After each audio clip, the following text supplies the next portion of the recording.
इहा राज हमार चलल बाया हमारे ही चली।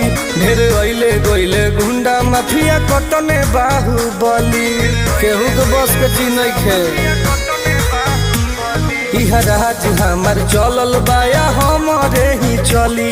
ढेर अइले गइले गुंडा माफिया कटने बाहुबली, मार के गोली बंद कदम बोली हरदम ला सुता दे।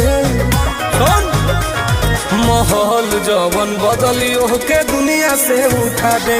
माहौल जवन बदली ओहके दुनिया से उठा दे।